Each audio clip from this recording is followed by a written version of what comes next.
Good morning, the sun is out and we are ready to get underway for finals here at the World Junior Ultimate Championships 2024, and it is going to be the first entry debut for both of the teams here in the final North American double-up. It is the Canadian mixed team versus the USA. Beautiful scenes here at the Moor Lane site in Birmingham, UK, and it is going to be a fantastic first final to get us started. Myself, Hannah Pendlebury, in the booth alongside Liam Grant. These two met in power pools, Liam, and how did that one go?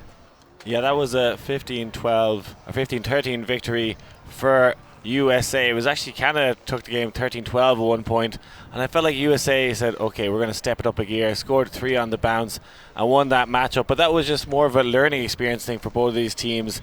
Maybe a few aces still up the sleeve. We look at the bracket play of this tournament, and it was actually Canada had a much easier road to the final, making light work of Austria 15-2. Their best game so far, 15-7 against Singapore, while the United States struggled against the zones of Italy. I don't think they had a clean hold in that game, or certainly not many, against Italians. And then against Hungary, another zone, 15-12. So much closer games. And in fact, throughout the tournament, I think Canada have looked better. Certainly their offense have done better against the many zones of the world is what they've had to come up against. So both looking for a gold medal on their maiden voyage.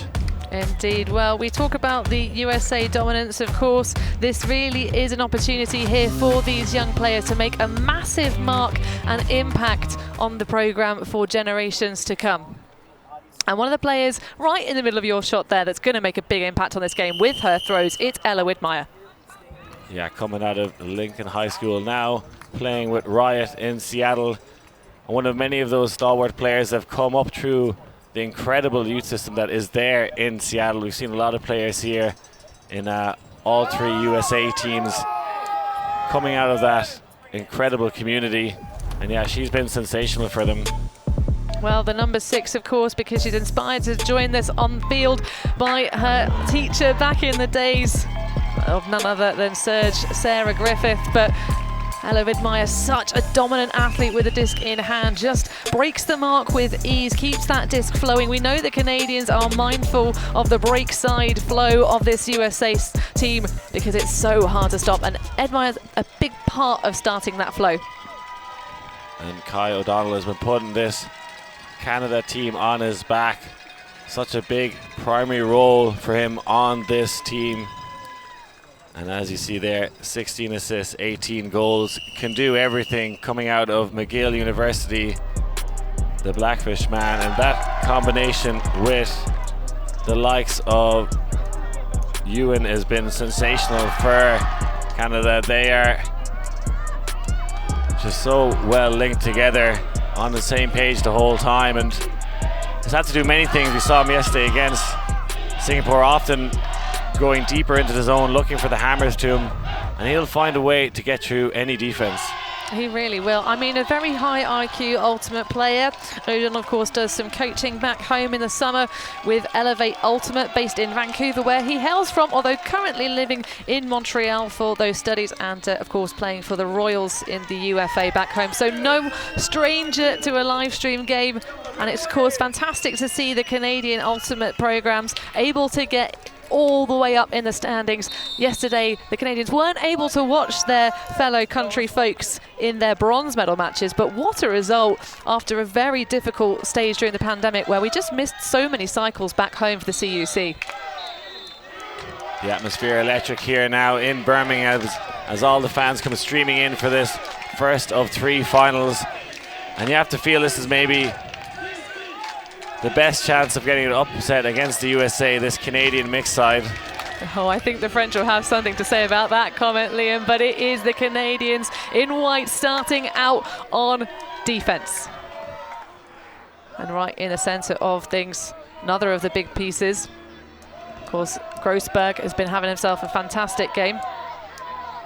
Waziki Shah. And we see match to start things off. We know the Canadians are mindful that this USA mixed team has struggled against the zones. McCall surveying upfield through to Grossberg.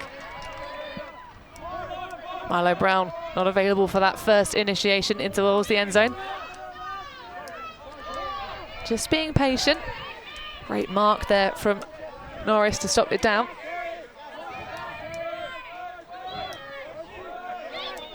Just thinking about it, assessing the options. That's 15 passes now.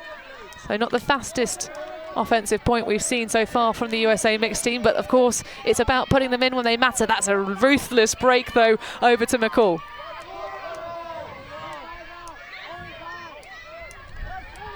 Up line, there is a separation, and that is so effective for the USA. Just a grind from Sam Grossberg, almost every other point.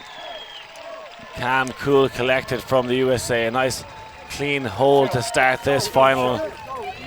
And a big discussion before the game is, you know, Canada have watched USA really struggle against two zones in the quarterfinals, in the semi-finals. Talking to the USA coaches, I expect them to come out of the zone. They said if they probably would if they'd watched them play. So I think they actually had a bit of a junky defense for the first few passes, but definitely didn't slow the US down.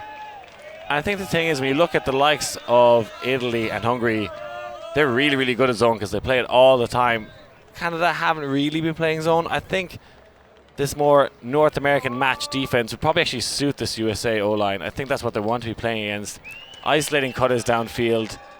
And, you know, if Canada allow that to happen, they're going to beat any team here in a foot race.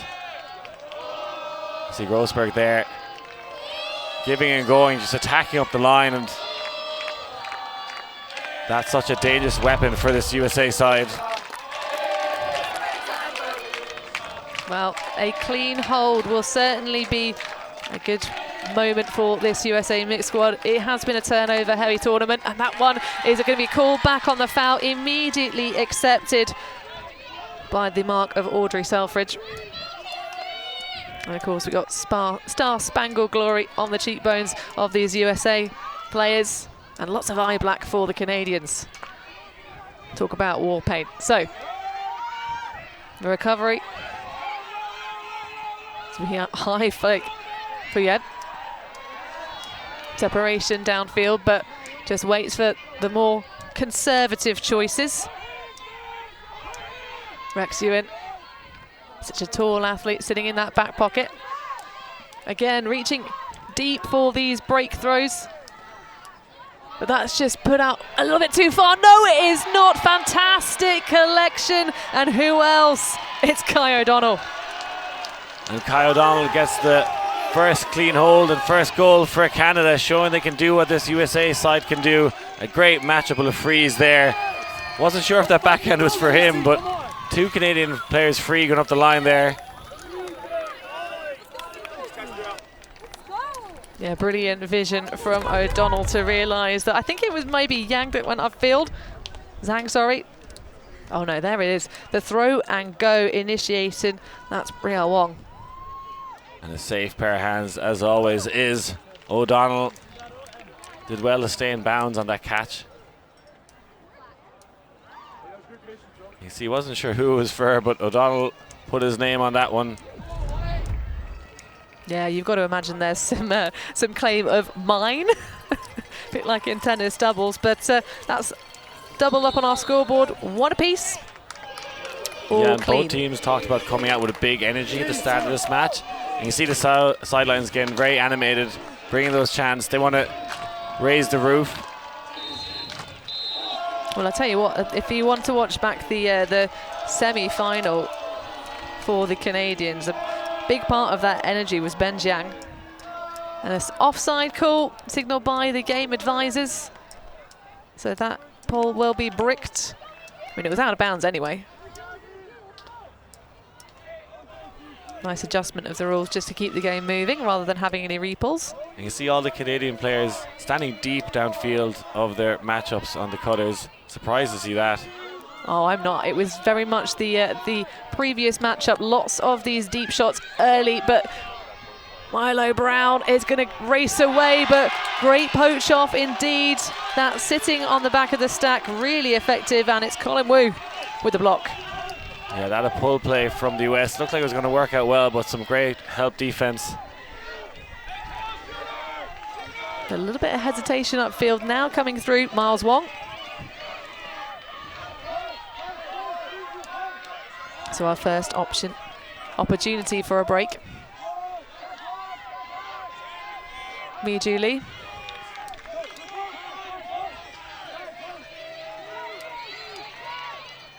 The swing available, but at the last moment just turns around and sees Zito Feng up line. The little dish, Jiang.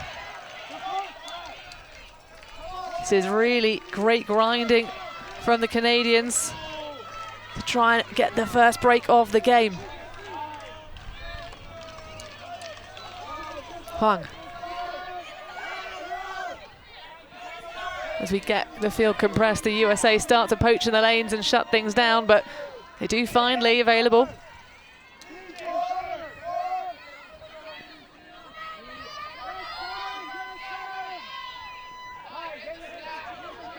Not too much movement from behind now. Jiang trying to initiate. And squeezes it through. There is space and there is time, but absolute steal. Zarek Malaretti getting another block to add to his tally. I wish we could have the D-stats, Liam. Comes in like a thief in the night. I thought that was going to be the first break and first blood for Canada, but Jan says, or Malaretti says no. Indeed, and they're going to boost it to Brown. Well into the deep space, hot contested, but that one not quite over the line, I think. Or is it going to be signalled a goal by Jiang? No, they're going to have a chat. Yeah, let's see if we get the opinion of maybe the game advisor here, standing on that end zone line, probably in a great position to give their opinion if it's asked for. Yeah. And all the way from downtown looking for Brown. Of my foot down here and then here. But I'm just not too sure because on my perspective, it's just like I saw my teammate just like in front of her, so I actually have no idea. Would you like my perspective on the play? Yeah. From my perspective, her inner foot was first, contact first. All right, you're good. Let's go!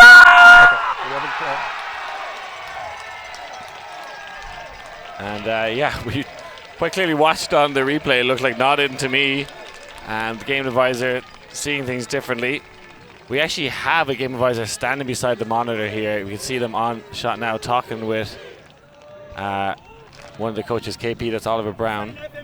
And yeah, I thought they were going to use that opinion, have someone look at that.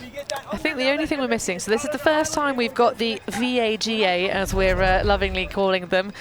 The game advisor just sat by the box. I mean, it's a very difficult one to watch in real time. Of course, we get the benefit of the slowdown on our camera view. I mean, absolutely exceptional throw, by the way, for Sam Grossberg. Not a surprise.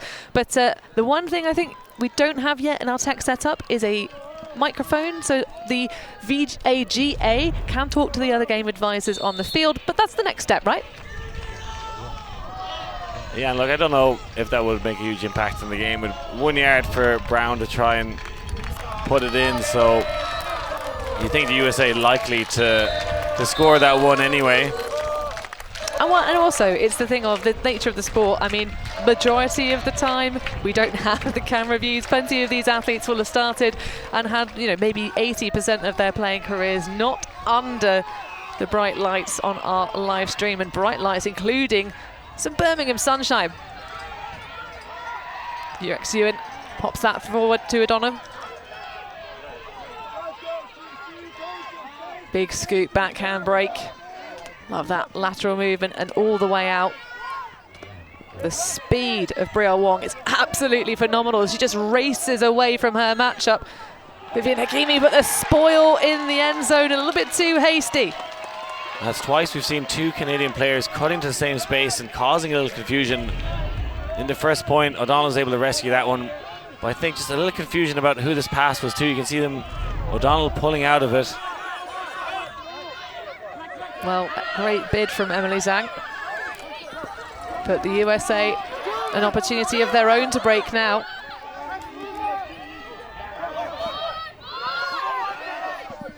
That one a touch too high, but an excellent jump up, rising like she's taking off to space is Audrey Selfridge. And a slow start for Ross Mooring. Just trying to calm things down a little bit here. Massive poach off in the lane again. making things easy for Brielle Wong to connect with her teammates. A little adjustment there, very nice. Now, Lee. USA not quite on the inside shoulders, but threatening and applying pressure consistently with the match coverage. Again, that big poach in the lane from some of the female matching players.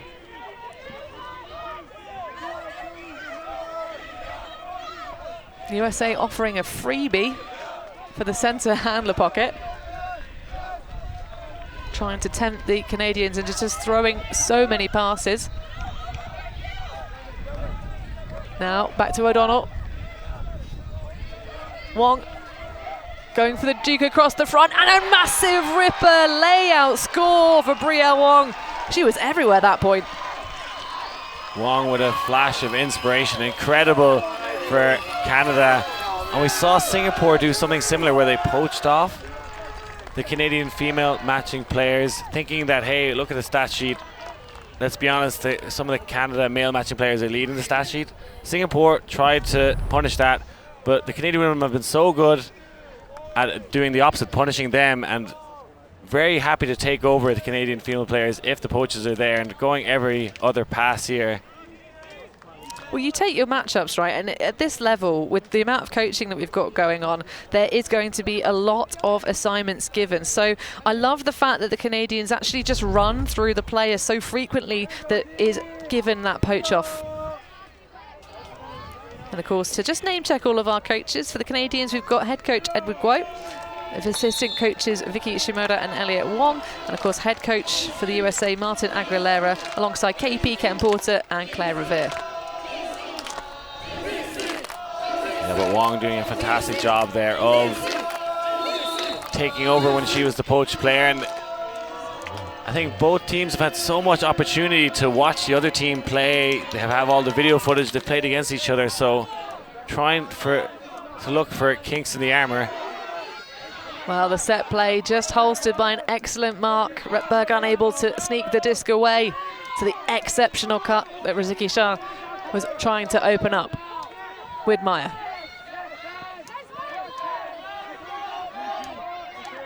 Great containment, but better patience. Now Grossberg on the far sideline. One of these players on this USA mixed squad with a license to be creative. Now Brown fires it across the bow, but that's going to be the recovery for Grossberg. Everything coming up in the way of these offensive lines, but that was a risky one, Liam. Yeah, Grossberg gets it with the second bite of the cherry. He's maybe lucky to get a second attempt at it as he macked it on. But another good point for Team USA, and Grossberg gets another stat.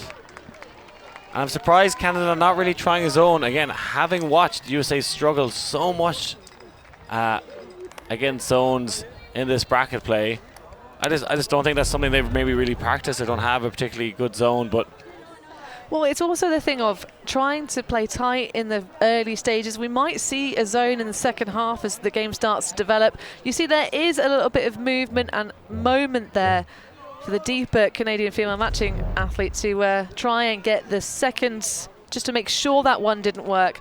But at this stage of the tournament and at this level, when you're a final and the championship of the world is at stake, you've got to chase every single one down. And I think maybe a little bit of flat-footedness for folks thinking that that one was going to go directly into the path of Sam Grossberg on the first time, because it looked very good.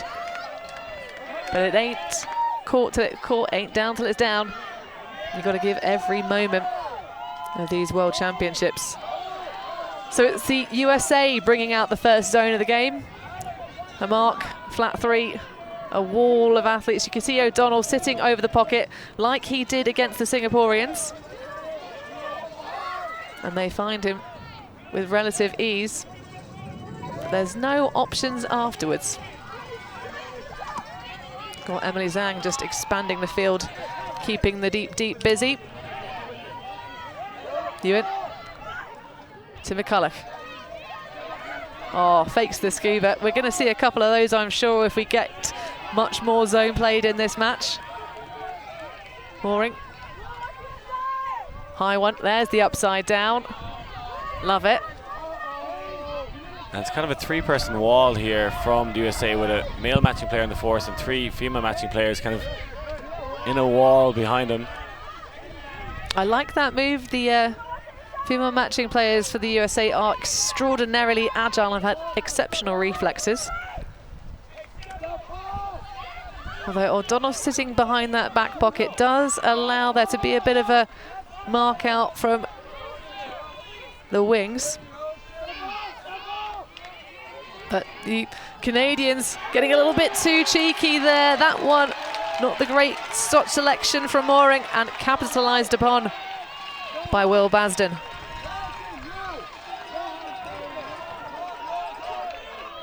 So both teams now starting to put pressure on each other. There is a collision downfield and an injury being signalled. Griffin McCulloch taking a bit of a knock. He is getting up off the field under his own steam though, so that is what we like to see. It is sport, folks. Collisions do happen. Injuries are a feature of it, but it's always nice to see someone able to get up. He will be replaced by Ben Jiang. No contact on that play, so I'm not sure what happened for Griffin McCulloch, and you nearly get more worried when someone goes down without any contact, so our thoughts are with him that he can hopefully rejoin the game. Well, there's lots of medical staff here at this tournament, and thank you to all of the tournament organised ones, as well as those that have travelled with their teams to make it here. Big pack, and Mooring redeems his little bit of an error on the end zone line with a big block. Yeah, and playing against this zone defence asks a lot more of Mooring. Usually just the initiation thrower and lets the players go on downfield. He has a big role to play against this zone. Yeah, she should. You're calling stall out. And then she called a fast count afterwards. I called it, and then. So you're contesting the stall out? Yeah, because it was fast count. Yeah. Then it would go back in at stall 9. 8, maximum stalling 8. Okay, so come back to me. No, the disc does not come back. You threw the disc anyways. Okay, I called it before, but okay. Okay, we're good. Are you okay? Yeah. Good. Thank you. Just clarifying the rules there. It was going to be contested like stall out, but she did throw the disc, so you can retract that and the turnover will still stand. So it didn't impact the play of the rest of the field, so they can choose to have the disc stand with O'Donnell. It does look to be that is the resolution on the field, so back in play after that brief chat. The fresh legs Jiang, unfortunately, perhaps a little bit less warm, and a missed connection. Second opportunity for the USA. This is the first time we've seen more than one turnover each. Wheaties. Like that little bit of smart defense from you. Just thinking about it, keeping an eye.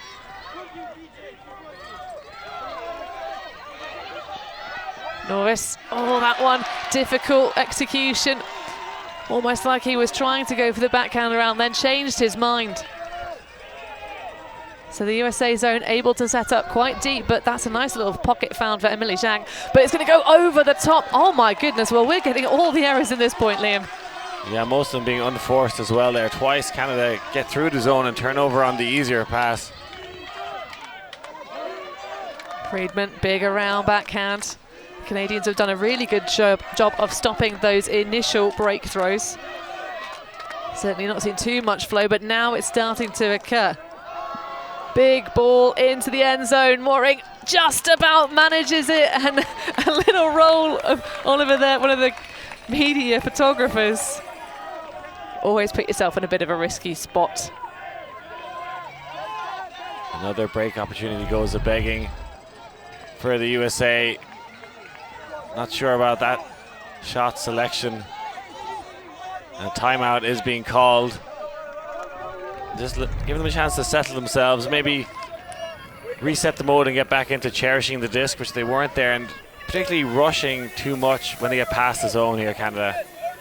Well, as the pressure starts to mount in this game in the cooker, will the steam escape or will it bubble over? We're going to take a break here, but don't go anywhere, folks, because the first half of our mixed final at the World Junior Ultimate Championship continues.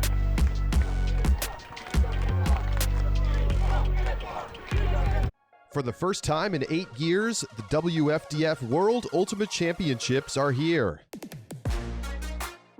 The best athletes from 23 countries across the globe are headed to Australia to represent their nations in a competition for pride, prestige, and gold.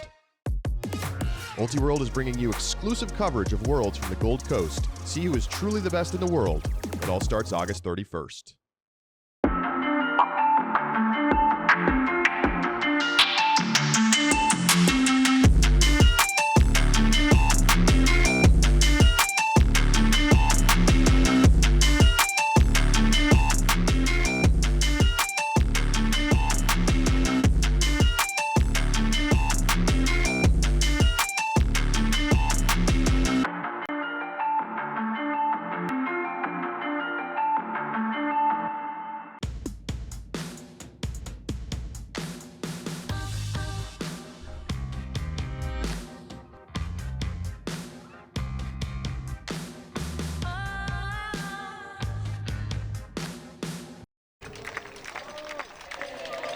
Finals day here. It's Saturday. The World Junior Ultimate Championships 2024. Birmingham, the host this year. And we see USA setting up the zone again. One male matching player in the force, quite far away now, and then 3 female matching players. A bit of a wall, kind of a cup in the next line of defense, and setting up a kind of 4 handlers here, and another unforced error. Yeah, there was a little bit of a moment there where Grace Lee had sort of moved backwards towards the end zone and then had to recover, but just couldn't quite claw the disc away. Friedman, high dish backhand, and that's another miss. Great effort. You could not have asked any more in terms of effort from Elise Hetland. And Canada look a bit rattled there against the zone, which they played Singapore yesterday, who also played a lot of zone and made light work of it. Well, Zhang trying to push through from the back. I'd love to see a little bit more of that action.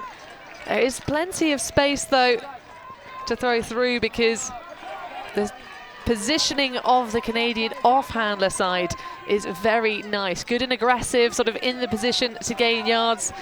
So the USA Cup really have to adjust that wall to try and take away the gainers up the sidelines. That's going to try and poach off as well. Norby.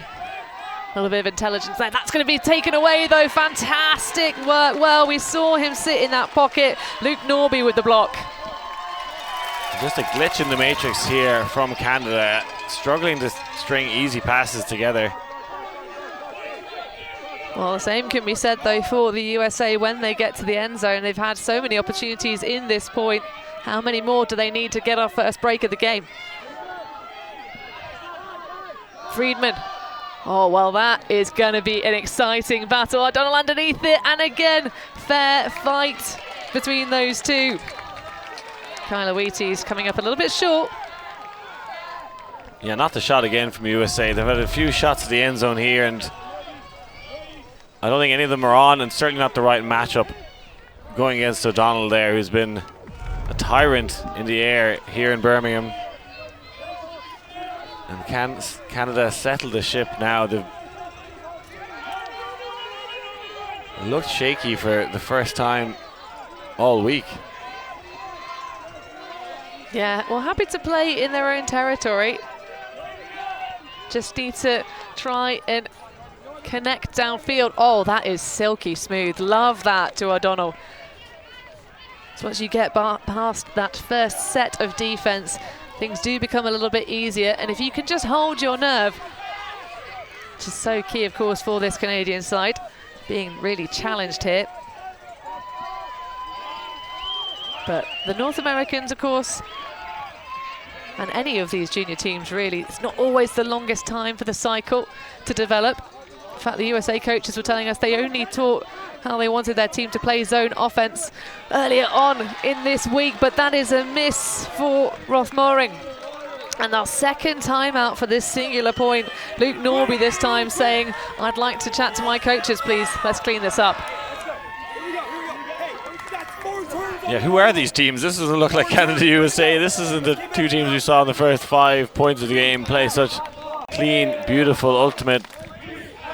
Neither team wanting to score right now, and it's been Canada's miscues and bad decisions from USA. So the route through this tournament, of course, the Canadians and the USA starting in the 5th and 6th seed respectively, defeating those taking those seeds through from the French and the Hungarians. Of course, the USA meeting Hungary in that semi-final after all. But it's going to be a change of fortunes, a brand new champion guaranteed. And neither of these two teams were present at the Joint Juniors in 2022. It was very unusual to have United States and Canada in a power pool together, you know, a tournament of this caliber, but both teams not participating in the mixed division last time ended up with this unique situation. United States got the W in the power pools. It's an interesting one because the first seed, of course, the Swiss mixed team, who got the silver medal back at the Joint Juniors, they had a little bit of a change of strategy. They actually took a lot of their male matching stars and put them on their open team. So that one was sort of there for the taking. Whereas the Canadians, by everyone's estimation, have loaded a little bit extra something perhaps onto this mixed squad to try and get the debut gold. Masden on the far sideline, looking like he's running out of options. His teammates ploughing upfield, trying to grow some. Norby, who had that smart poach off to generate the turn. Friedman now, and it's just a little bit too much. Well, the intensity really rising in this one. Kyler Wheaties, the intended target, but this is going to be a real momentum taker. I believe it's 6 turnovers apiece from these teams, which is bizarre. Yeah, and only 81 passes completed for them. Oh, and that's just a swing and a miss. The pressure of the zone. Well, I'm looking forward to seeing if the Canadians pull that out of the playbook, because it is really causing some issues for their O-line. So Norby again. Wheaties just pops it in front. Well, that is much more simple, and you can see in the back of the shot, Elise Hetland gassed. A big break for the United States in that mammoth point. And it's going to be so hard for Canada now, because that was their O-line out there. You can see them coming off the field gassed. Are they going to put the same 7 players out again? It's 13 turnovers total in that point. And just so many unforced errors from Canada. And I think there was concentration, was they were tired. And a difficult position now. Are they calling another timeout? I'm not so sure. Possibly need one just to give their O-line a rest. You're presumably going to send out O'Donnell and Ewan and Zhang and those players, but USA finally take the right shot to the end zone. Well, you kind of diagnosed it in the midsection of that point, Liam.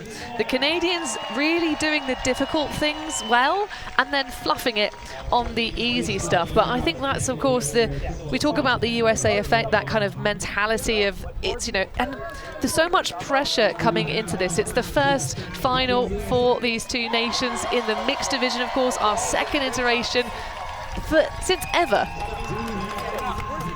And USA will be delighted with that point, because at the end of the day, it was their D-line out there. Yes, they had lots of break opportunities that they should have converted, but it went on for so long, it tired out the Canadians for so long. Like, it really hurt the Canadians so much more at that point, regardless of the outcome. Just keeping their O-line out there for so long. They have been relatively consistent with the personnel on the Canadian O-line, so perhaps in some of their easier wins, there might be an extra couple of joules of energy in the tank. As we look back in some zone play here, and again that 3-person wall with someone on the force, and just again another unforced area. That Scuba never on. I'm not sure what the Canadians were seeing. And I was expecting, you know, Canada to come out with a zone and stifle the US, but exactly the opposite happened in that last point. I'm really hoping both teams move on from that and we get a cleaner game. Yeah, if we can have fewer turnovers. That was 13 total in that point alone. We do see a slightly different line for Canada. Certainly Mooring coming off, and the likes of, I think it's Colin Wu coming on to take his place. Well, no surprise, we've got another USA zone because it was so effective before, lethal almost. Benjiang with lots of separation between the handlers. While the wind conditions haven't been as zesty as they have at points in the tournament. Was that push pass? I love that. But certainly still present today, but more noise, more atmosphere from the rest of the tournament sitting on the sidelines. We know that the Aussie teams got here early to stake their claim on the right-hand hill. Just smooth moves now for the Canadians. This looks a lot more comfortable with this particular line iteration. Again, Bria Wong really finding spaces very well. Whether she's poached off or against this zone. Oh, that's a beautiful dish to O'Donnell. Back to Ewan. Everyone getting distracted in the zone by the furious moving back and forth on the front line. Oh, beautiful. That is such a nice shot selection. Benjiang putting it in to Ewan with a hold. Just what the doctor ordered for Canada, a clean hold against that zone. I think it was all about focus and patience. I think in the previous point they were making mostly good decisions and simple passes, but was the focus, and I think that was the aim of USA, is make Canada make lots of passes. Don't let them grind it up quickly. Keep the O-line out there and just hope for an unforced error, which they got a lot of them in the last point, but not this one. And definitely getting a lot of joy when they hit O'Donnell over the top. They're looking for him at times in that mid space. So we've got 3 American-speaking teams and 3 Francophone teams. Well, sort of, with the Canadians. Do you think that there's any extra pressure on these Canadian players, Liam, just by virtue of the fact that so many people have said this is the one that's most likely not to go the way of the USA? Not at all, I think. I think the pressure is kind of off them. The pressure is definitely on the USA, I think, in these events. Is, you know, you're expected to win, so if you don't, it's often a massive upset. So Canada, you know, they haven't really been at the highest level across all divisions, age groups over the last year or two, but this mixed team is incredibly good. And I think they'll be quietly confident and happy to take the underdog role. Well, of course, the Canadians all smiles, but that one is going to be absolutely on the money. The throw, my word, for Kellen Kirkpatrick was fantastic. Blink and you'll miss it. The USA O-line score with ease. Doing a bit of wrestling here. I have to say, that's a risky score celebration. Jeremy Strange there getting involved for some team love with Kirkpatrick. You can injure yourself doing that quite easily. But Sam Grossberg giving us an absolute clinic out here. Yeah, playing with such confidence, getting that up the line goal as he done all week long. And not afraid to put it at any stage. That cannon of a flick hook been such a weapon for this USA O-line, and he's been loving the match defense from Canada. Allows him to isolate players downfield and just unleash a beast. And again, I'm surprised Canada aren't doing his own. Well, if the coaches can hear you, as we get a little look at the Akubra, the legend Tom Stiles in the back of the shot there behind Sam Grossberg.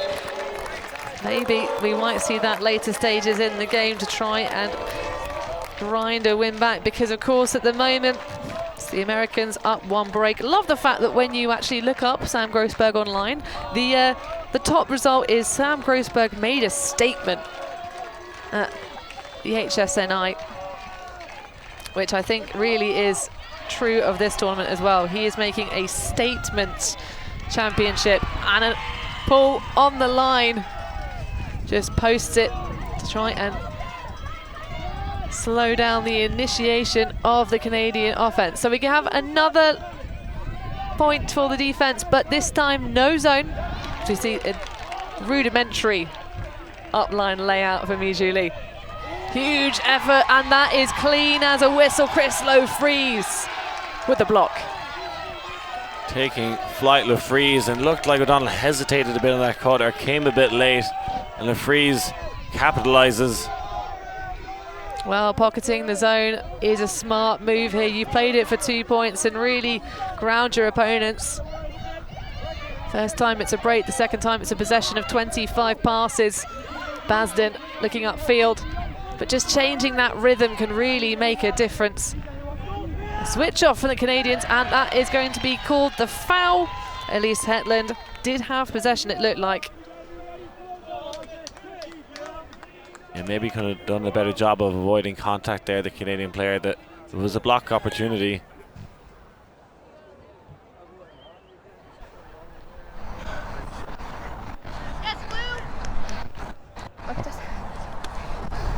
Accepted foul.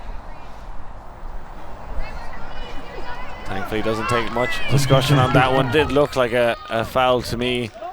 I really like that, Liam. I really like that moment of taking the time to think. Brielle Wong just saying, all right, just take the pause.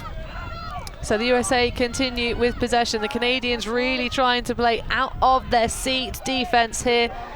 This time it's Wong that poaches off into the lane, leaving Hetland all alone for a couple of moments of the stall count. Now Basden assessing the options. Oh, that's a high risky dish, but of course there is a little bit of a height advantage for this USA line over their Canadian counterparts. But great maturity and patience. Again, these female matching athletes really trying to do each other damage. Only metaphorically, not literally. Basden now. Pressure starting to mount.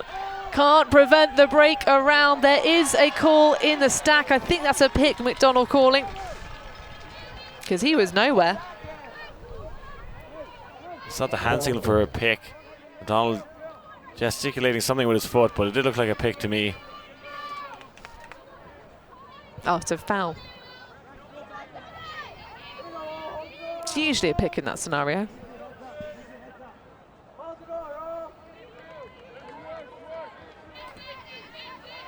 So Norby going for exactly the same play. Oh, there's nearly the moment of opportunity, but nothing to stop the big man on the goal line. And that will be another break for the USA, powering their lead up to 6-3.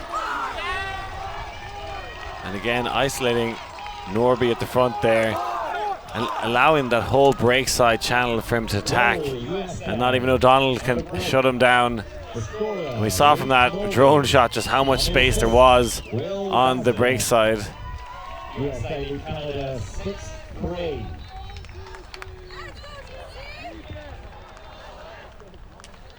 He's been the break machine for this USA D-line. Oh, indeed, he has been the receiver for both of their D-line's goals in this final matchup. The Canadians, though, I'm sure, will continue to bring lots of energy. But at the moment, it's about containing that and using it out on the field, because the USA's adjustments here are very good indeed. We've seen some big changes in this Canada O-line. Mooring not on the field right now. We've seen, unfortunately, Griffin McCullough go off as well. So having to bring over some traditionally D-line players, making it a little tougher maybe for Canada. A lot of these USA D-lines, Liam, so we see some players get flexed in order to just keep them warm. We know they've been playing just a split squad for the USA, but they've been tinkering with their lines all of the tournament long. This one most similar to their line management in their semi-final, but there's a little bit of a height advantage most of the time out there on the field for the players in Navy. Jiang has O'Donnell but doesn't see him, just absolutely throws to the space and gunning it down, not quite there, but that was such a little moment where you thought maybe Colin Wu could get it. He's putting the wrong edge on that backhand throw from Zhang. And I thought he was going to throw it to another player on the other side of the field. Yeah, just not clicking right now, Canada. Well, Kylo Eaty's now getting pinned to the sideline, pops that all the way across the bank, and great bid from Milo Friedman, but he's put in a little bit of a jail there on the far sideline. So Ben Jiang to initiate. Miju Lee turning all the way around, looking for some kind of option. Now matching handlers can't get free. Excellent matchups. Colin Wu now. O'Donnell getting things going, and that will work, but it was uncomfortable. A really important goal for Canada, and I saw some great shutdown defense from Wheaties on Ewan. Ewan has been a dominant cutter for this Canadian side, and he's been struggling downfield on that matchup. And USA doing their homework and putting this Canada line under a lot of pressure. And whatever happens now, Canada need to keep their D-line out in the field for a while. Can't let USA score within 2-3 passes again. Well, they did a really good job of intelligently sagging off, poaching off, really nullifying the set plays coming out of the USA. But might we get that zone you've been calling for, Liam? I'd really love to see it. Even at this stage, the Canadian O-line looks tired. Give them a bit of a break. Give them 5 minutes. Play a zone that will slow down. Yeah, something nice and passive with a big flat front, with big marks. Get your D-line nice and warm, because the Canadians will hope that their defensive stalwarts will get lots of touches in this game. That is an exceptional pull, my goodness. Well, talk about making it difficult for your opponents. Things starting to get squeezy with Meyer. Just finding the space up line, always looks so unfazed. Marshall.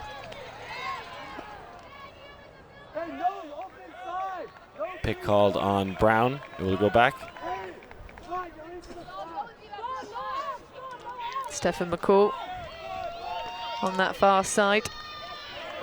Riziki Shah getting well nullified on her attempts to get free. There's our first break side shot, but all the way to Malareddy on the near sideline. Not much space for the big flow.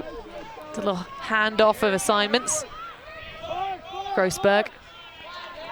Now through to McCall. Oh, that is quite the adventurous biscuit, but of course perfectly weighted. Sunam Riziki Shah with the goal. And she's been relatively quiet so far this game, Liam. Nice to see her shining through with her star-spangled cheekbones.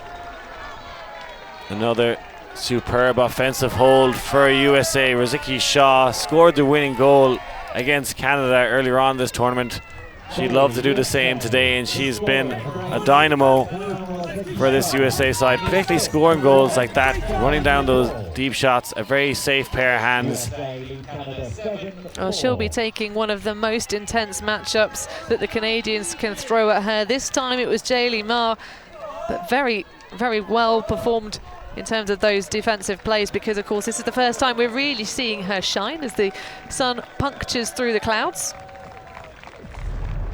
And again, just in cruise control right now, the USA O-line. Canada not disrupting them at all. And it's fair to say Italy and Hungary got way more breakout opportunities out of this USA O-line. We're far more disruptive. And, you know, Canada have maybe been getting away with playing hard defense against every other team in this tournament, but USA love it. They're very happy to have one-on-one battles downfield. They've been waiting for a team to do that. They're probably saying thank you so much for playing match defense against us. You've made it easy for us. Well, in terms of the Italian zone, of course, one of the effective things I think for them, because that play was all squeezed up the far sideline. The Italians, when they get to the line, they don't put a trap on to try and force their opponents out. They actually force them into the field to try and cause swirling confusion and allow their cup players that are so dynamic to get blocks. So maybe that's an adjustment. We'll see. Who knows? The Canadians, though, just trying to keep their offensive points on the level. Because a break here into half, well, that would be a pretty big blow to the chances of this Canadian mixed side. Ewan, centre pocket. It doesn't have to be perfect, it just has to be excellent, and that is a great attempt and perfectly found by O'Donnell. Well, I tell you what, that was all about the read on the reception, Liam. O'Donnell does it again, such a trusty receiver for this Canadian side. An exceptional read and just I think a trust throw there.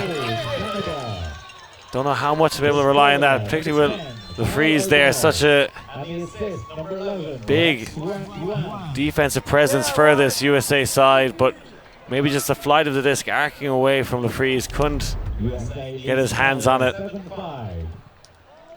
Well, O'Free is an absolute monster on many of these plays.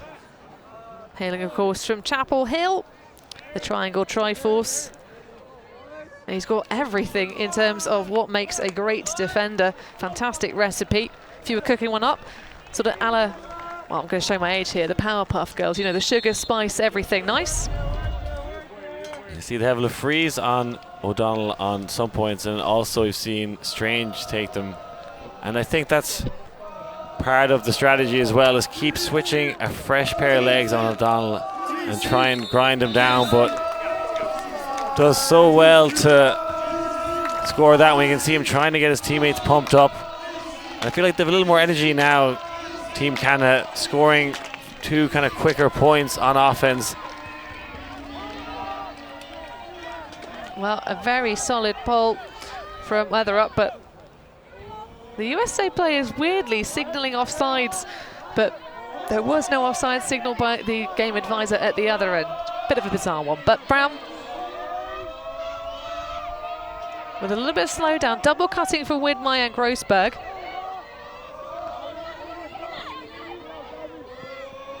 Things slowing down a little bit now. Now Brown coming out of the stack. McCall. This is great recovery from the upfield Canadian defenders, because every time that the USA get a break, they are really staying tight, honest matchups, and preventing too much flow on the break side that's been so devastating earlier stages. Widmeyer just resets casually back to McCall. I say that, there's nothing really casual about the way she throws the disc. That one just shy of the tape. Now back Grossberg, surveying. Now Widmeyer.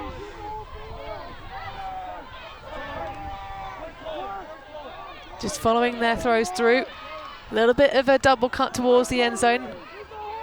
Lack of surety as to who is in charge at that moment, but it's Stephen McCall who races across the goal line and grabs that one. Steph McCall takes half for USA. Such a commanding performance. And orchestrating that offense again is Grossberg, being very patient there and eventually isolating McCall in the front of the end zone. And look unstoppable right now, this USA O-line. Well, McCall with a career highlight to date of playing the YCC's Youth Club Championships back in 2022 when they got the 2nd place with Oak. But I have a feeling, Liam, if the first half of this game is anything to go by, we continue in the same fashion, this is going to be the new highlight. But looking at the numbers of this match, what really stands out to you, Liam? When you look at break chances for Canada, they've only turned over USA O-line 1 time, and in comparison 11 break chances for the United States. And kind of a low return from that, so I've been struggling, and I think that marathon point may have influenced those stats a little bit. But yeah, Canada need to find a way to create break opportunities here, because they're going to have to break several times to get back into this one. as a wise coach once told me, never lose a game without playing zone.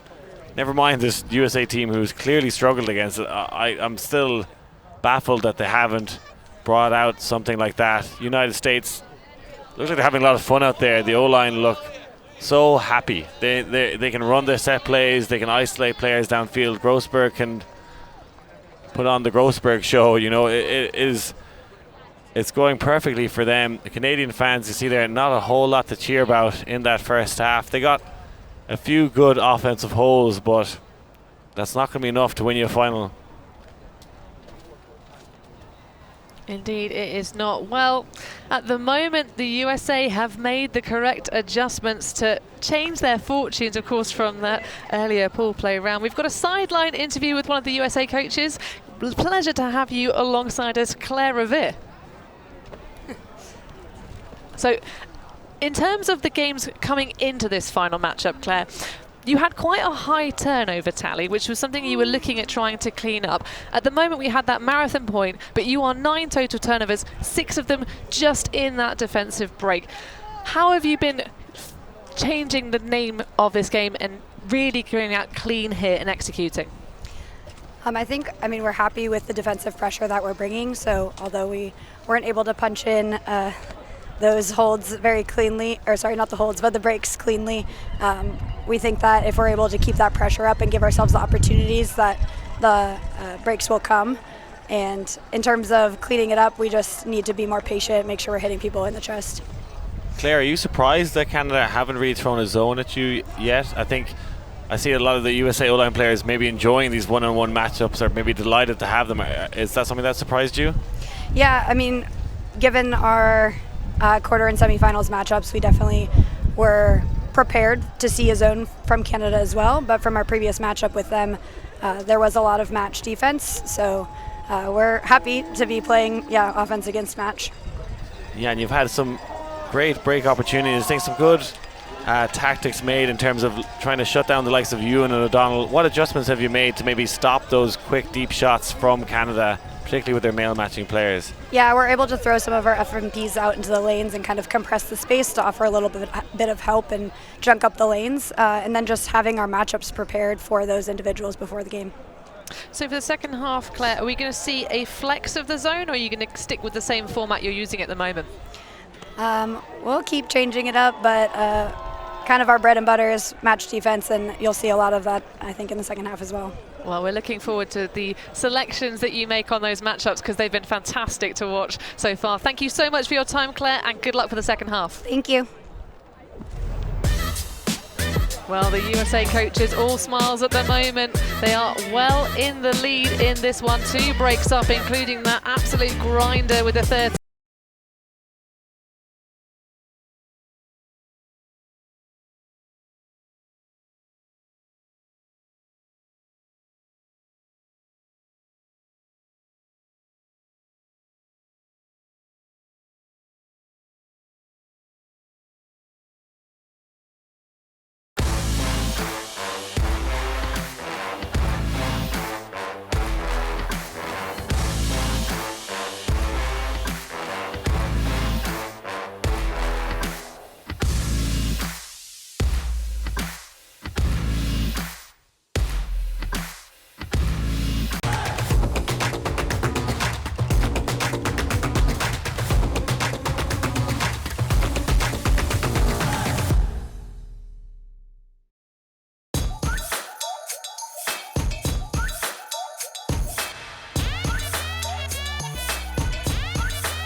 Well, half-time here in the mixed final at the World Junior Ultimate Championships 2024, and at the moment it's the USA in charge. 2 breaks to the better of their opponents, but we've got a sideline interview, of course, with Elliot, one of the assistant coaches here. Thank you for joining us, Elliot.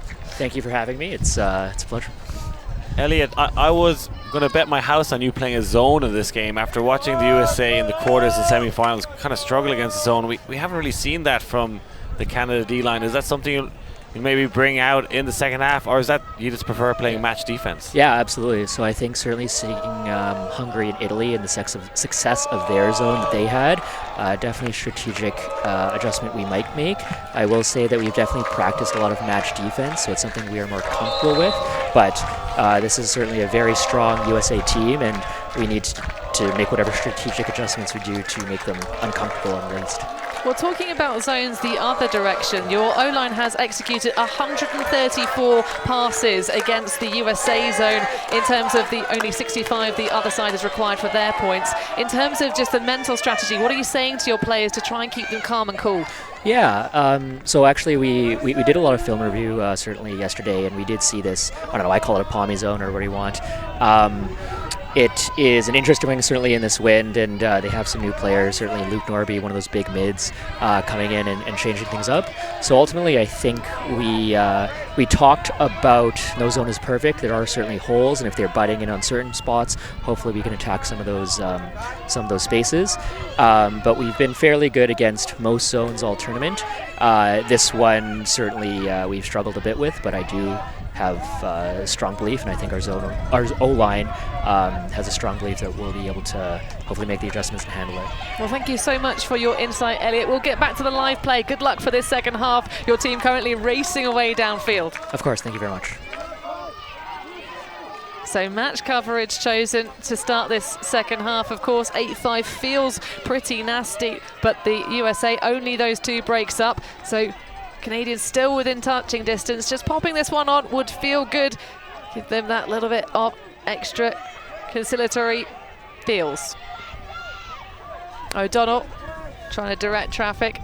Wong, that one just a little bit too high, and that's going to be just shepherded down by Aubrey Shepherd. Selfridge. We see a few defensive looks from the USA. I think that one was their kind of female poach one. A lot of the female matching players poaching in the lane, and that kind of slowing down the Canadians, and they've got a break opportunity out of it. Well, Hakimi surveying downfield. This is really solid presence from the Canadian D-line, but they do eventually find the option. Basden into Selfridge. Oh, that is a great connection, but just swirls over the head. Ashmaganti unable to do anything about it. There is a call downfield, way downfield. Brielle Wong calling a stall out, but no one else had heard her.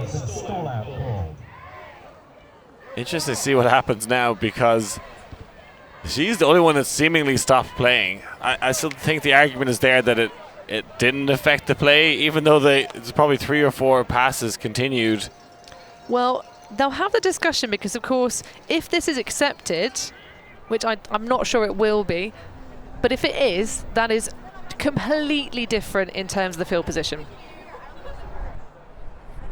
If it was, it must have been a fast count. Oh, that was just... Because I wrapped and I was kind of there for a while. Okay. Do you want a rules clarification? I didn't have perspective because I was down there, but it looks like you're contesting. Yeah. Okay, so just regardless, would it just be a turn down there since it? No, because the play continued. Yeah. So it needs to come back. If you're contesting, then it's back on the disc and it will come in maximum 8. So if I just retract it, does it turn there? Can I have a clarification from Phil? There. You have one of the game advisors getting a rules clarification. I'm pretty sure she could retract this call. I don't think anyone's going to argue that they'd stop playing. Everyone else was downfield, so I think she can definitely retract, and the turnover should stand down the far end, which would seem the logical thing to me. Yeah, if you wish to retract the call, then yeah.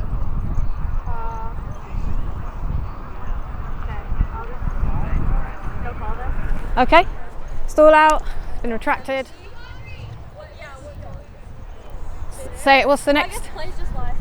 So yeah, so the disc is the turnover's down there. Yeah. So the turn because it's now a turnover, the disc will come back in there because that's where the play finished. Okay? Okay, we're good. Well, if in doubt, always ask your teammates that have great rules knowledge, and perfectly fine. Of course, there's a pretty big rule book. And knowing the rules is a key part of the self-officiation element of this game. So, bit of a long one, this one, in terms of the call, but it is a turnover.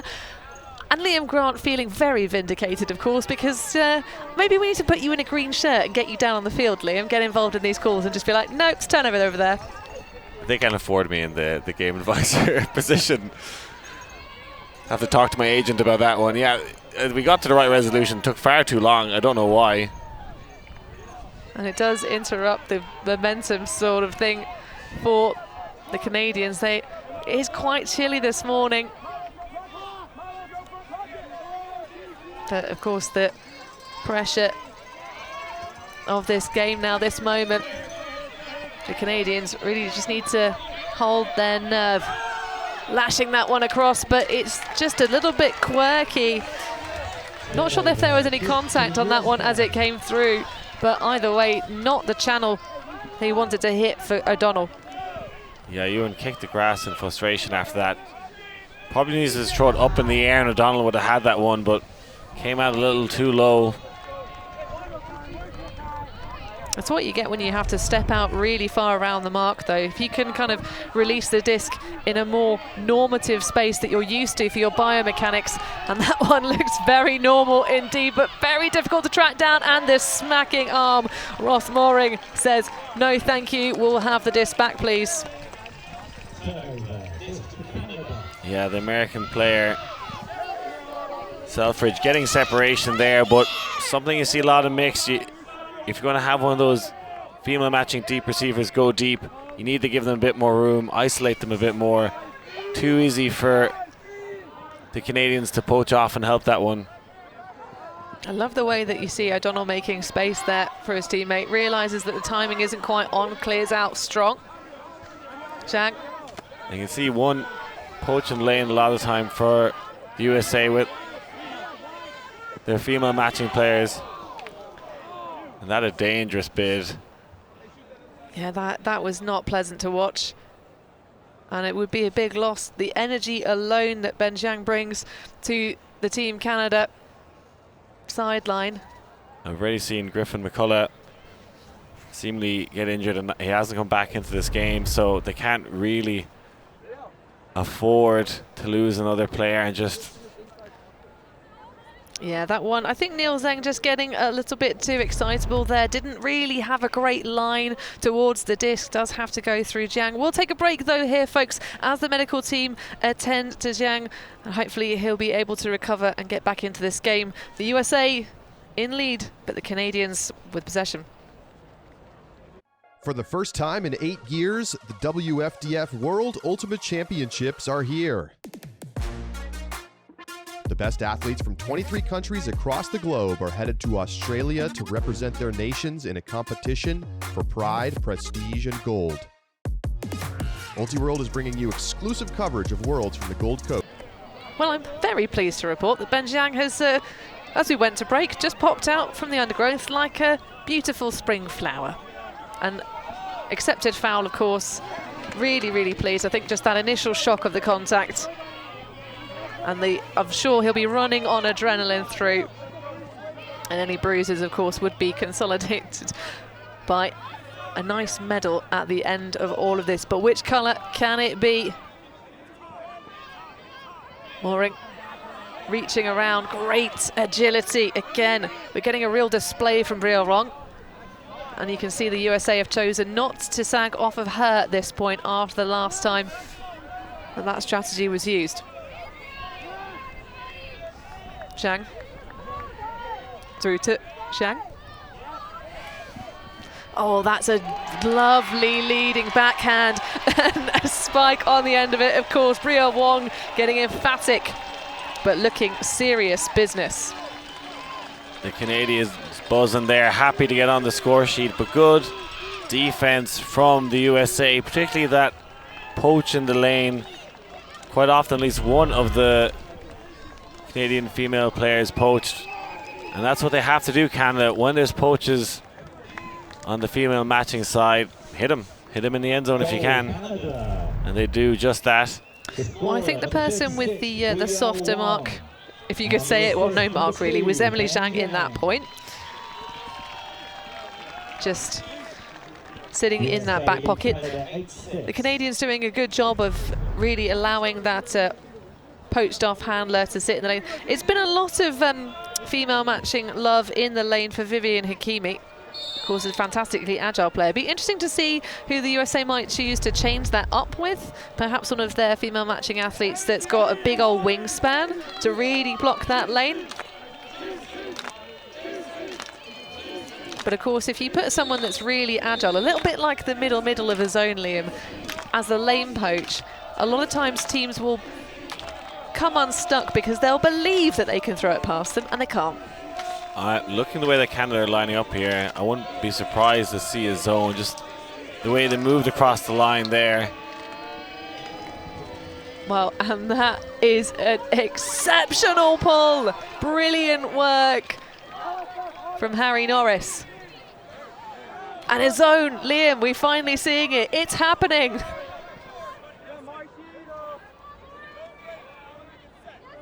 So set up by a big pull. Grayson Retberg. Just a very determined scuba all the way across.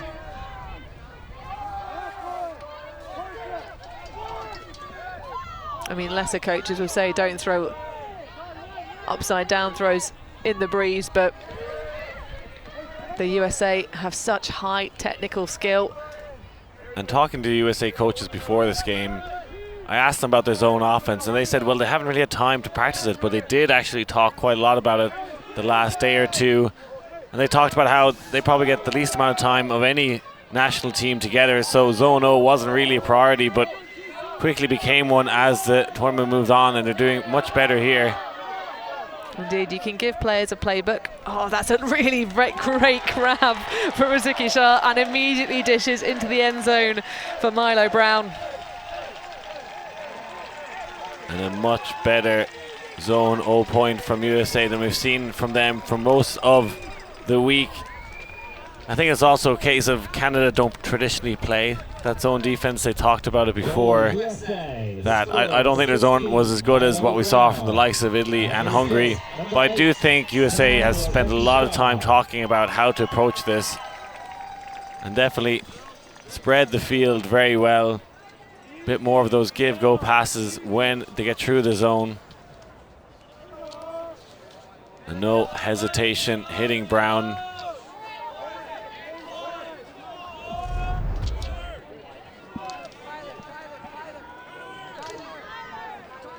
Well, a key theme of playing against any good zone, of course, is holding your spacing. And that was a really nice offensive flow, largely because the players just stayed in exactly the right polarity, sort of like a magnetic effect of the forces pushing themselves in and out. And how you play off the disc is often the sign of the higher caliber and higher quality teams. How do you create space for each other? And that is crucial the most in mixed. And of course, because you have athletes of all different sizes on the field, a little bit more than you might have in the other divisions. Soft scoop over to O'Donnell. And the Canadians looking to just throw around the sides of this American zone. Now trying to the cup, and that was really a great display for us. That little wobble on the silky smooth backhand that would have flown perfectly without the wind conditions. But I love the high releases for the Canadians. They have a tall line on, which allows them to use those. Mooring the tower, and that's just so simple, so smooth, and I'm sure we're going to have to see an adjustment if that zone comes out again, Liam, because that looked too easy. Another stellar display of zone offense, this time from Canada. So both teams getting clean holds against the zones. I imagine they'll probably switch it up, both D-lines. USA have been cycling through a couple of different defensive looks. Got a break, I believe, earlier on in the game out of this zone, but this time much better give-go pop passing here. We see O'Donnell bouncing straight away, hitting that soft spot of the zone. I think that has been working very well for them. And sometimes just that 1 yard pop pass doesn't seem like much, but can often set up the next pass. And again, Mooring following his throw, something you'd always encourage people to do against a zone like that. And eventually, Ewan just able to walk into the middle. Confusion there, who was following the crashes from the USA, but again, that's just another defensive look from USA. They might go back to some of their other defensive options that may have been more effective.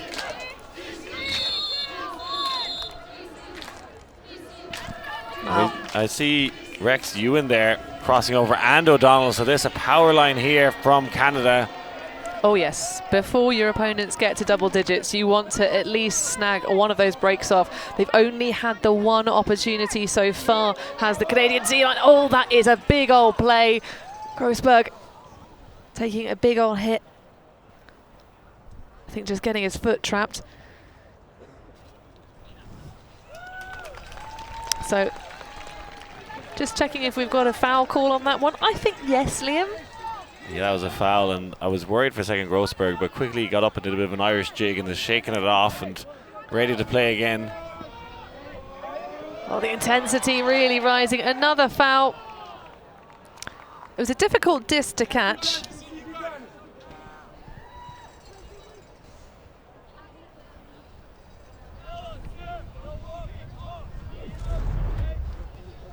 Let's get another look at it, Liam. Impossible for me to even have a play on it.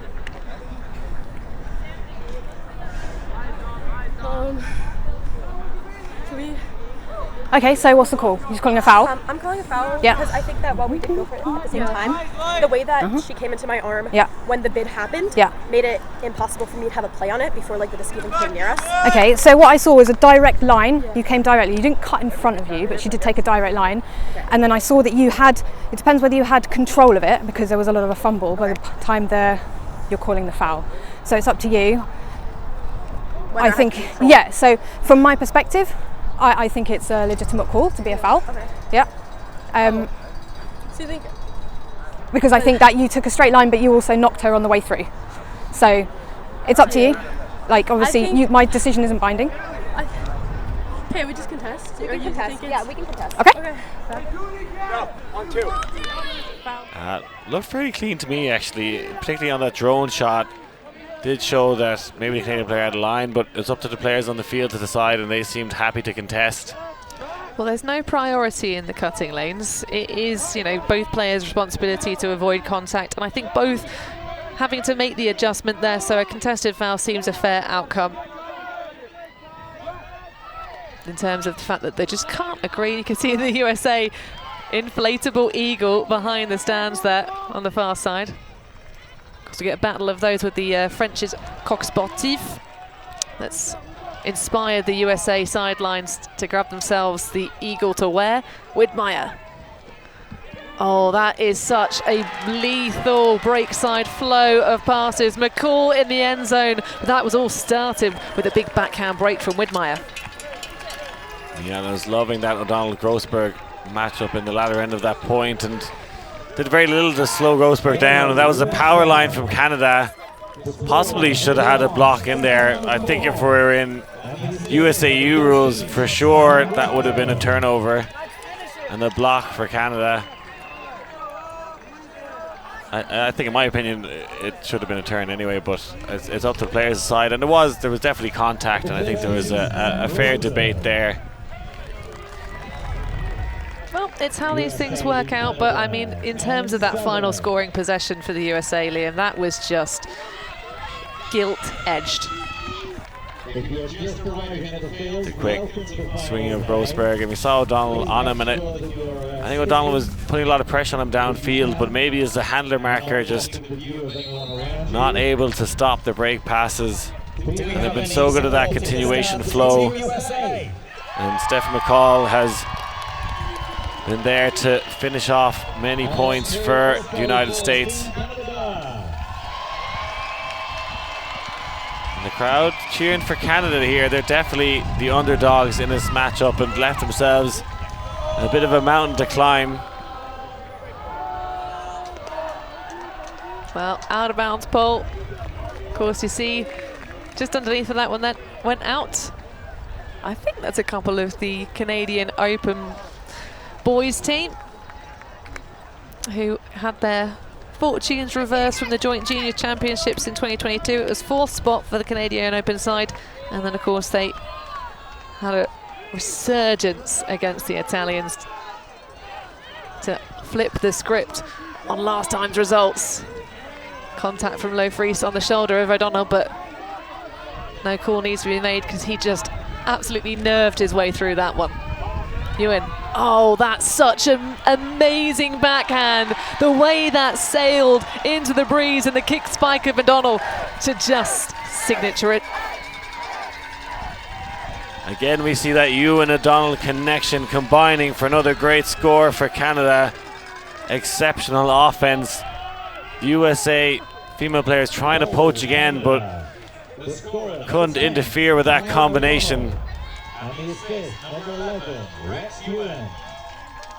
And Ewan just a big step out here. A nice low release. And O'Donnell racking up the stats and had to play 2 points in a row there as played the previous D point.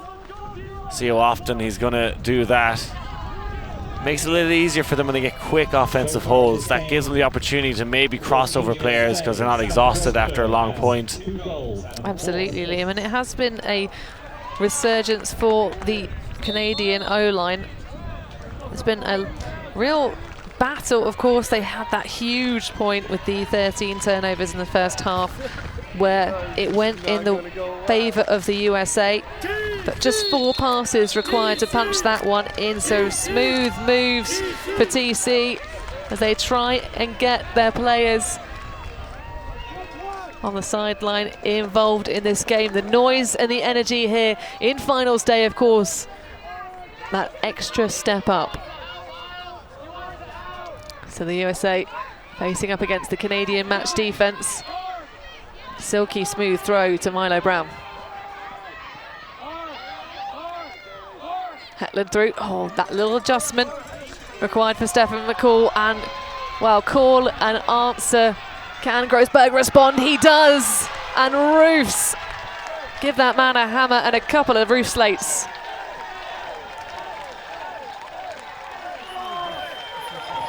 Grossberg does it again, this time in the end zone. We've seen him throwing those flick hooks often to McCall, but they switch it up this time.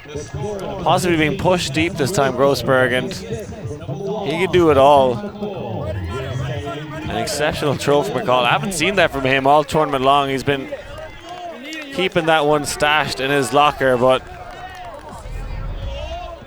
watch this one again. Grossberg under a lot of pressure, but takes the elevator to the top floor here and rips it down. I mean, talk about players to watch with a really bright future. Sam Grossberg is just phenomenal in this championship. And it's difficult to make an impact on the stats board for any iteration of a Team USA, no matter which age group you're playing in.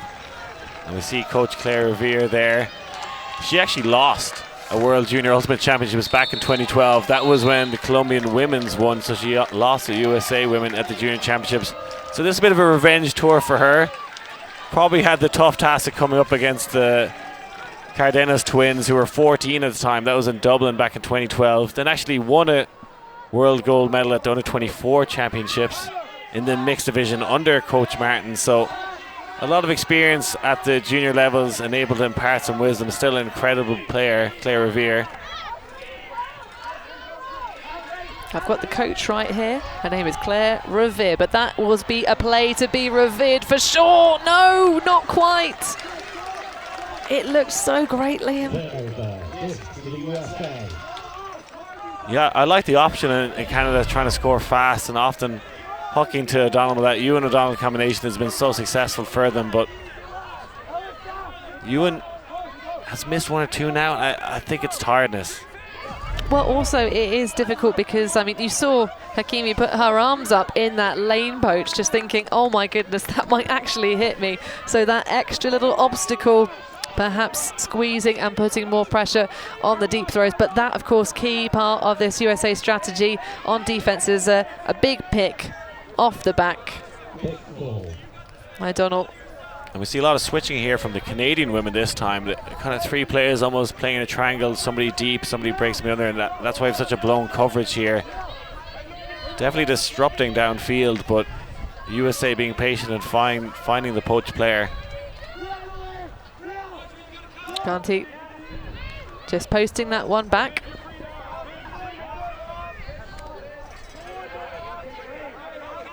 Pick up field again.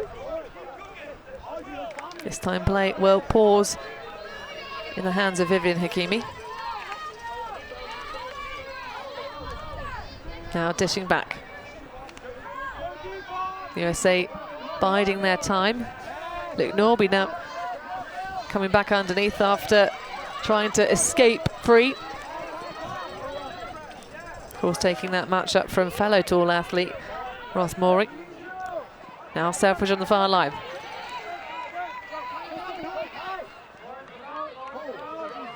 Great poach off, really good adjustment. Oh, nearly Lauren Sito Fong.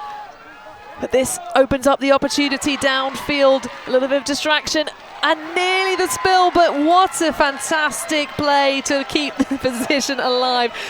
Ashma Ganti with the goal, and that is another break. 3 to the tally of the USA, none for Canada. What should have been an easy goal ended up being not that easy, but the USA get it nonetheless. You can see a little giggle coming from Selfridge. She knew she almost fluffed that flick, but her teammate did well. And Selfridge did very well to catch this initial pass. I'm not sure if it was intended for her, but had her head up and maybe just relaxed a little too much with that finishing throw.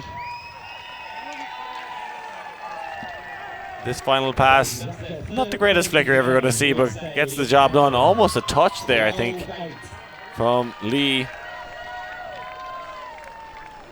We see that deep shot lifting her leg quite a lot there, Hakimi. And that is a happy man on the sideline there. Well, the USA parent squad have really been so helpful to the teams coming out here, making the journey across. Of course, big shout out to all of the Frisbee mums and dads back home. Which see Kirkpatrick there getting the USA nice and fired up. But a key part of the parent tournament experience has seemed to have been the extra nutrition they're bringing alongside. Of course, the timings of these matches, the mixed division being our first of the 3 finals here in Birmingham, they are the ones that have had morning duty repeatedly. So it's very difficult to make sure you're getting sufficient nutrition on ahead of the game. You know, you don't want to be waking up at 5 o'clock in the morning to go and play a game of Ultimate. It's a long day, but they had a spread out yesterday for the women's team. Lots of cheeses and pickles, although apparently difficult to find good dill pickles in Birmingham. Compared to 2 huddles there, we had Kirkpatrick for the USA getting his teammates pumped up. Quite a calm, cool, collected group here in Canada, kind of huddling together a band of teammates trying to muster up some courage. So 2 kind of contrasting energies for Coach KP. And of course, this sports ground, the home of Birmingham City University. Massive shout out to all of the groundskeeper staff, catering crew, helping this tournament run very smoothly. And I have to say, Liam, despite the fact that it's sunny today, it's been a bit of interesting conditions this week, but it means that our final fields are very, very green indeed. But of course, first of 3 finals. Next up, you'll be in the booth with Lorcan for the USA versus France. Liam, excited for that one? Yeah, really excited. And you know, France, if they play like they did in that semi-final against Canada, they can win that game. That was just an exceptional performance though, and the USA will be a tougher task for them. But yeah, 3 great finalists today and really great conditions for us. We see Stack with the pull.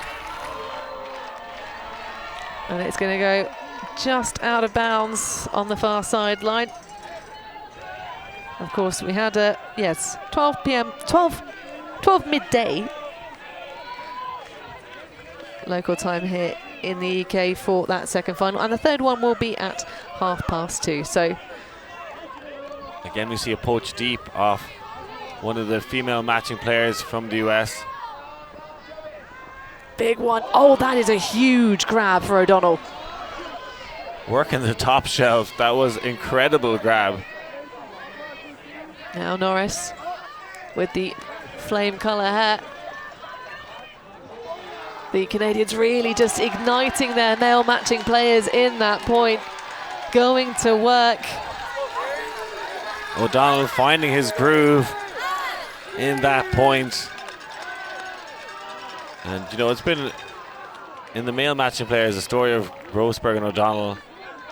And you see USA trying to poach off the female matching players a bit to help out there, maybe try and stop the deep shots to the likes of O'Donnell, but didn't do much to disrupt them there. And it's so important that they have quick, clean holds, Canada. So I think we're likely to see, doesn't look like it's happening yet, a few more attempts from the Canada team in crossing players over. You in this elevator backhand, very much a thrust throw and hanging in the air for a week there. That is some incredible ups. Well, such a strong athlete is O'Donnell. Really just races around the field. And as you say, Liam, getting the toughest of tough matchups from the USA when they come out on D. Lots of these Canadian mixed players at the under-20s level hail from the Dino Junior program.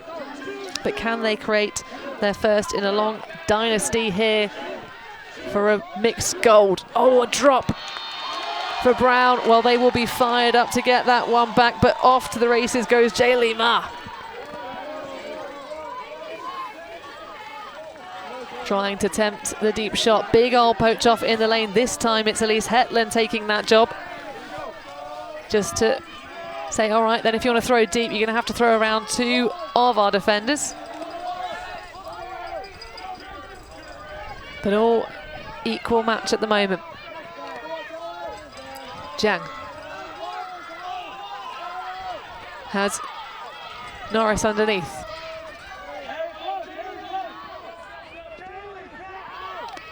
The Canadians just trying to stay firm.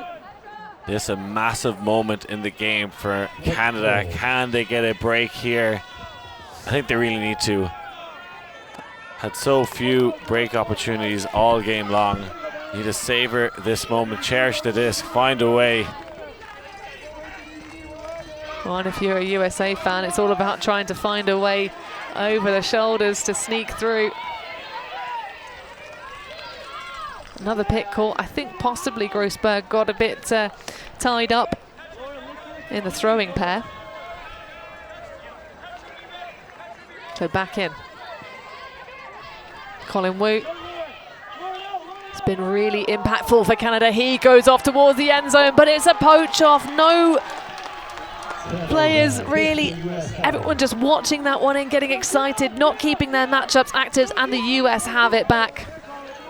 It was only the second turnover of the game for the USA O-line, and the Canadians again couldn't do anything with it. Radmanovic through. Redberg, oh, that's just perfect. Into the hands again. Well, we talk about Grossberg's throws, Liam, but at the moment in this game towards the gold medal, he is winning the skies. He's pumped up right now, able to do it everywhere on the pitch, and so good from the USA O-line to get the disc back. We're not giving Canada anything, and then just a frustrated huck from Canada, and they get the disc back, and they've barely ever turned it over, and when they do, they get it back. It just a beautiful poach here from USA, comes flying across to read the play. Brilliant work there. I think, if I'm right, Liam, that was a very similar story to what happened to the first Canadian break opportunity. It was just that little bit of maybe, and I hate to use it, a bit of a dialed-in option. Everyone could read the play, and most of all, Stephen McCall. I mean, we talk about the offense there, but the recovery for Stephen McCall, the vision he had, the kind of, it's like he's a mind reader. He's got his crystal ball out on that far sideline and just rips it, races through. And McCall, of course, only 17 years of age, so he will have another bite at the cherry in 2 years' time. But all of the Team Canada roster, this is their last cycle under 20s, Liam, so they'll have to use the energy if they can't turn their fortunes over and fuel that and unleash the Kraken at under 24s. But at the moment, it's a very, very difficult position for the Canadians as the USA start to fly the flag here in the finals of the World Junior Ultimate Championships.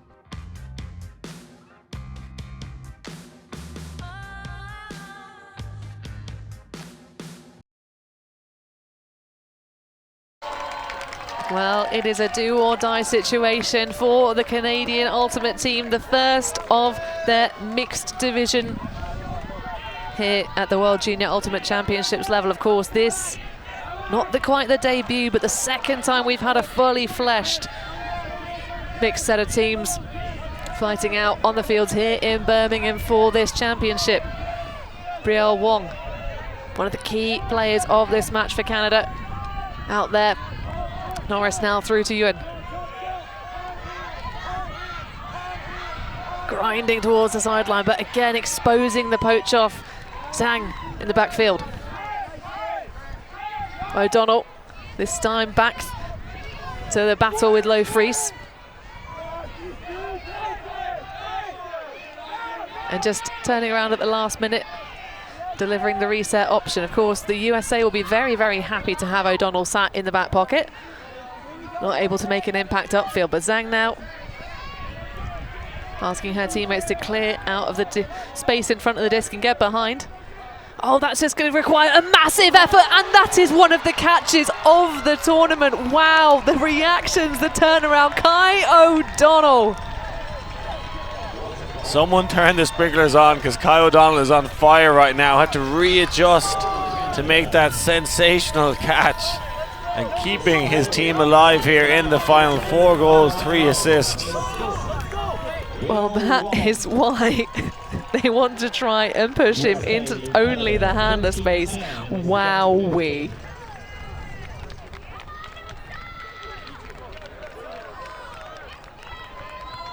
Take a bow, Kai O'Donnell. Trailing edge as well. That is a masterpiece. Like, you could hang that in the Louvre on your way to the Paris Olympics, couldn't you? Yeah, I'm talking about, you know, players at this junior level always trying to have a fun game of trying to pick who could end up playing at the World Games. It's a long way away probably in their ultimate careers, but certainly Kai O'Donnell, you know, Canada team that usually qualifies for the World Games. We could see him there in a few years. I don't think he'll be there next year in China, but wouldn't be surprised to see him further down the line. Oh, and absolutely. I mean, I'm really excited to see all these youth athletes of the rest of their playing career. Of course, for many of the TC athletes, including O'Donnell, the next one will probably be the U24 level, where again, it's all about trying to deny the USA clean sweeps. But this to try and start the legacy. Which North American powerhouse will it be? Widmeyer squeezing up that far sideline. Has Brown in acreage. They want to go for the slightly risky one over the top, but McCall dialing it in on the far side. He's the one that sees Brown. So much enthusiasm from the mark of Harry Norris. Oh, nearly the poach off in the lane there, just threads it through the vision of Widmeyer. Now on the far side for Everett. Kirkpatrick dishing it back. Flat mark, trying to keep things swinging and not penetrating through to the end zone, but that one is a beautiful throw. You can see the frustration immediately from Kai Huang, who just got taken apart on the force by the hands of Grossberg. Yeah, brilliant shot to the end zone, and I think that was another zone look there from Canada. I think they've done it twice and it's been clean holds from the USA, and you know, I do think zone is a good idea, but I don't think they're as good as it as some of the other teams that USA have played, because the likes of Hungary and Italy play it all the time. It's something they're very confident in, and I think much better at the front of that zone. I think Canada had a lot of holes that were easily exploited by the USA. That kind of a quick give go in some ways. That is an absolute just knee breaker of a pivot though. Beautiful throw.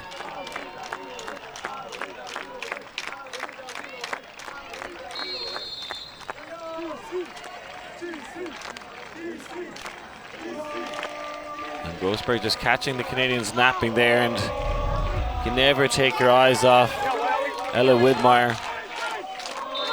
I mean, it's one of the things of a lot of the time in an end zone set, the defense will try and help each other out. They'll try and bracket things, cover the break side. But the USA throwing set just so good at exposing you wherever. And this is game point for the USA. Well, they've got plenty to burn in the book. The Canadians need to go 4 unanswered to bring us to universe.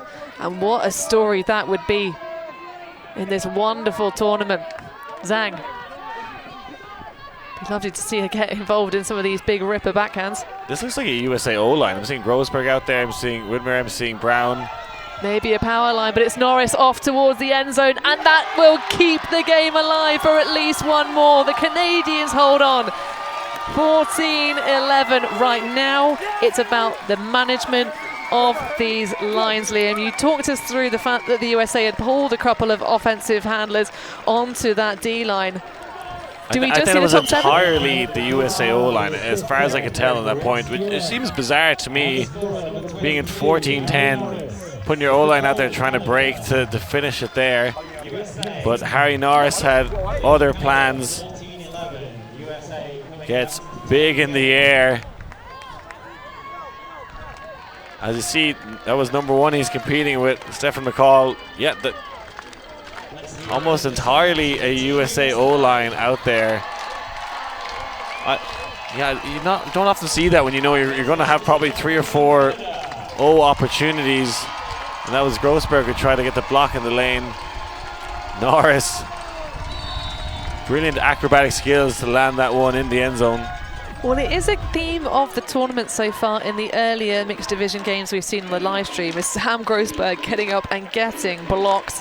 So both lines very capable of doing it. The earlier stage of the tournament, they did have that split the roster in half, move people across on every day, every game, see which combinations are working. And at the moment, I think maybe they're just running through the players that have been absolute fire for the rest of this final. Grossberg on the disc, shooting towards the end zone. There is a cluster of players, 2 Canadian athletes. Can they do anything to stop Redberg? Yes, it's Ewan with the block. And can Canada, can they bring it back, Liam?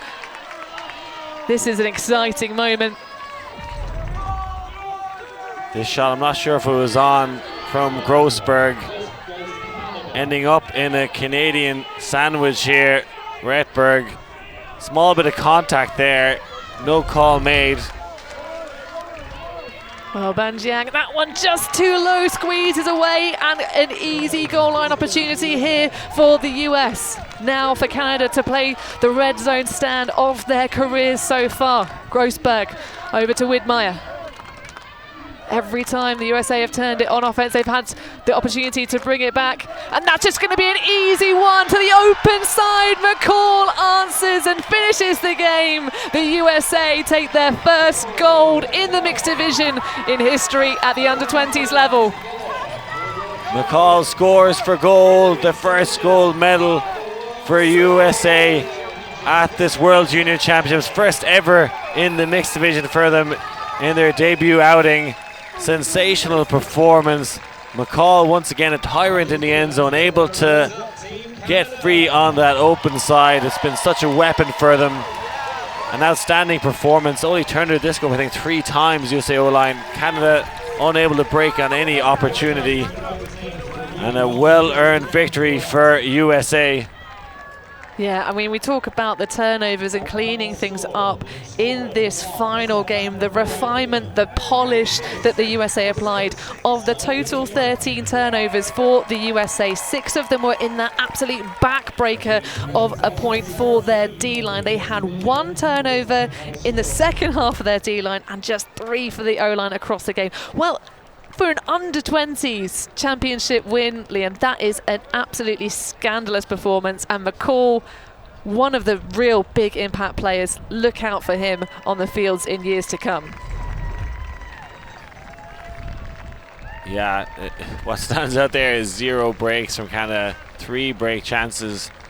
United States, again, the number is a bit fudged by that one exceptionally long point where I think they had 6 or 7 break opportunities, which they eventually scored. So, you know, far more efficient in some ways, the USA D-line. Canada just couldn't hold on, just couldn't hang with this exceptional USA squad. Well-earned silver medal, though, for Canada. I think they're very proud about that. Always hard to lose a final, but, you know, there are some exceptional teams in this mixed division, 16 total, the biggest division at the World Junior Ultimate Championship. So, and my favourite bit of the numbers, it's not in the stats officially from the game, but in the overall results page, which you can go to, results.wfdf.sport. Put my teeth back in. The goal difference for Canada mixed, plus 67 coming into this game, plus 63 for the USA, and 2 of the teams right at the top of the Spirit standing as well in our final. You love to see it, but Riziki Shah, wow. I mean, she was so quiet at the beginning, but really rose to ascendance, Liam. Yeah, I think USA saw they had a lot of mismatches from the female matching players and using the likes of Riziki Shah so often. And just a safe pair of hands is the best way to describe her. Just the perfect O-line player, making good decisions, moving the disc. Nice connection there with Brown. Yeah, a little bit of California love for Riziki Shah going back home with a gold medal. Of course, it is a wonderful thing to see there right in the center of their huddle, but fantastic adjustments. And of course, the coaches to thank, but we're going to go down to the sideline with an interview with one of the huge players in this match. You've just been all over the stats board, Sam Grossberg. That's 4 goals, 5 assists, and only 1 turnover. How do you do it? I mean, like, I'm a handler, and handlers don't really do anything without cutters going to the spaces that they need to go. It's only my job to hit the throws, and I think our team really executed on just getting to the right spots and being there for the assists, being there for the goals, doing everything right. You say you're a handler, but I saw Stephen McCall throwing a peach to you in the deep space, and you're able to come up with that sky. So able to do everything on the field, Sam. So, yeah, what was it like playing against more kind of traditional match defense against the Canada side? Maybe very different to your quarters and semis. Yeah, like we ran into a lot of zone, and we were kind of struggling at first, but then we ended up figuring out. But we were happy to go back to what we're good at with person defense and just playing against person defense. And I think everybody really won their matchup that game, and that's really all that mattered. Well, Sam, of course, this is the first time we've had a USA program at the U20s level for the mixed division. Was there any pressure, do you feel, on your shoulders in terms of starting this legacy? I think maybe at first there was a little bit, but as we played and as we grew as a team, I think we all just became closer together and kind of the pressure washed away because it was just us. All that mattered was our team and nothing about the competition. We were just playing for each other. Tell us about, making this mixed team. Possibly some rivals now, teammates. Have you made any new friends? What's the whole experience been like? Oh, so many new friends. 20 6 new friends, including the coaches, and even 28, including the trainers. Really, everybody on our team is so close, and it made it such a positive experience, and I'm hoping that mixed teams after us have the same system where they can just get as close as we were. Anyone in particular you've made a new friend with that you didn't know before, or kind of a close bond? Ooh, I don't know if I can count anybody in particular. But I guess Neil Zhang, my friend at Georgia Tech. Well, I'm sure all of your college teammates back home will be very proud of you. Congratulations, Sam, and congratulations to all of you. Have you got a final message for your fans back home? Not really, just thank you for watching. Hopefully you woke up at 4:30 a.m. for this one.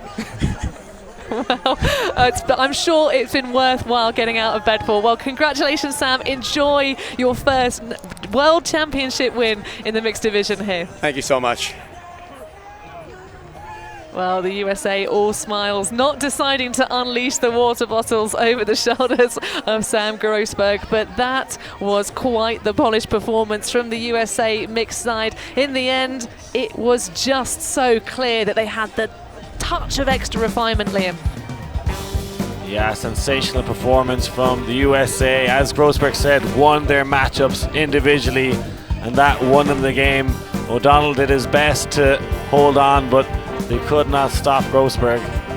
Indeed, well, it was a real full stretch performance. Again, the USA teams really delivering the stats across the board. I mean, one of the players for Canada, you see there, Colin Wu, really stepping up, being pulled across in the lines where they need him, because of course that big loss early days for Griffin McCulloch with the no contact injury. But it was all about the clean as a whistle defense, the pressure across the board. The first of our finals here at the World Junior Ultimate Championships wrapping us up, and it's the start of a legacy for sure. The USA taking their first win at the under-20s mixed level. Thank you so much for joining us, but of course we've got all the coverage all day here. The USA 15, Canada 11.